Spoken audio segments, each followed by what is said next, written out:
All right, everyone, welcome back. Ready for another deep dive.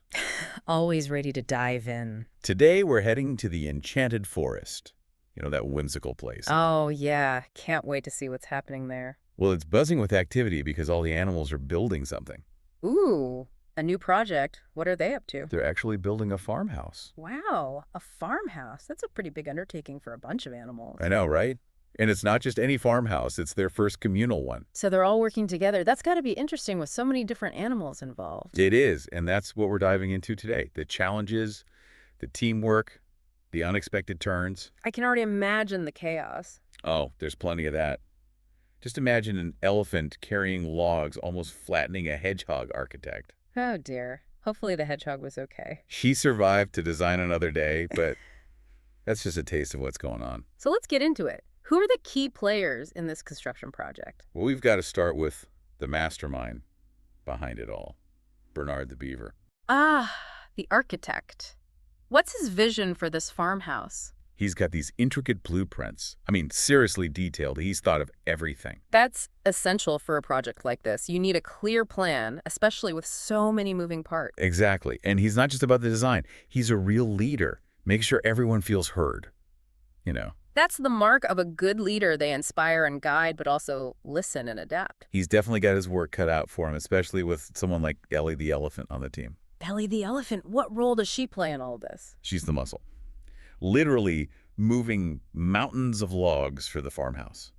Makes sense. Elephants are known for their strength. Exactly. But, you know, Ellie, she can be a bit clumsy. Oh, no.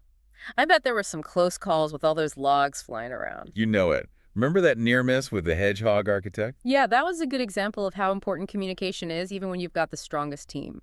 Absolutely. Everyone needs to be on the same page. Speaking of being on the same page, how's the project management side of things going? Well, let's just say Lucy the Fox, the project manager, has her paws full. I can imagine. Yeah. Trying to keep all those different animals organized must be like herding cats. More like herding squirrels and ducklings and bear cubs, you name it. Oh my goodness. That sounds chaotic. How does she even manage?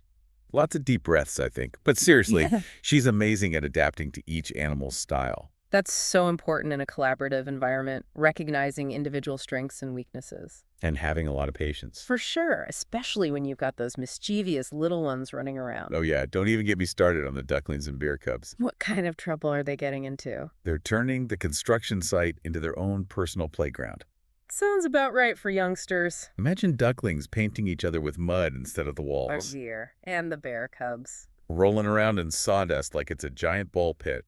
It's all fun and games for them, but probably a headache for Lucy. You can say that again.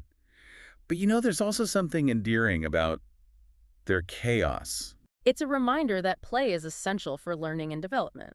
And that even in the midst of a big project, there's room for a little fun. Exactly. Now I'm curious about the actual construction process. Well, it's definitely a sight to behold. You've got birds weaving branches for the roof. Resourceful. And what It- about the walls? Those are being painted in these beautiful natural colors by, well, everyone who wasn't playing in the sawdust. So it's truly a collaborative effort. Absolutely.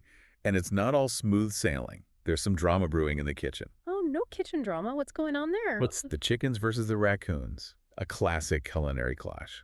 What's the source of the conflict? Well, Henrietta the chicken, you know, the head hen, I'm getting a picture. she's all about tradition, wants to do things the way they've always been done. Sticking to the tried and true methods. Exactly. But Rocky Raccoon, he's all about efficiency and new gadgets. So a bit of a clash between old and new. Exactly.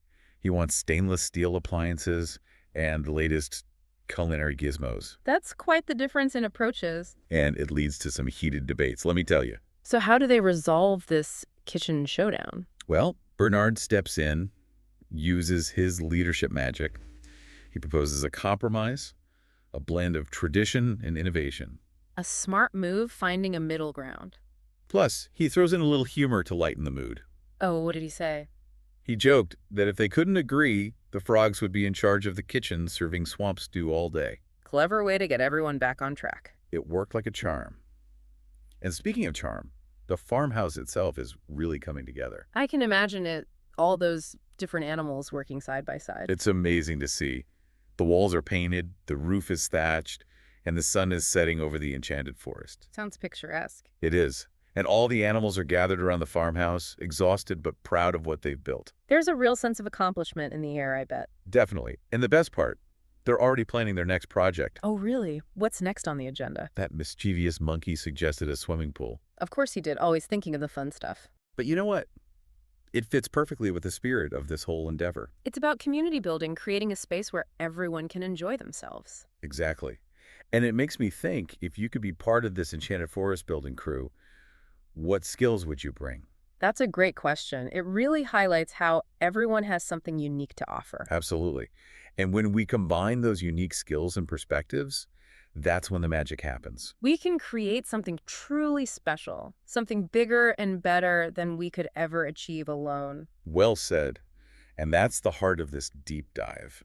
The power of collaboration, even when things get a little chaotic. Because in the end, it's not just about the building, it's about the bonds we forge and the lessons we learn along the way. And with that thought, I think we're ready to wrap up our adventure in the Enchanted Forest. Until next time, when we dive into another fascinating world. Thanks for joining us, everyone. Keep building, keep collaborating, and keep dreaming big. And remember, you never know what amazing things you can create when you work together.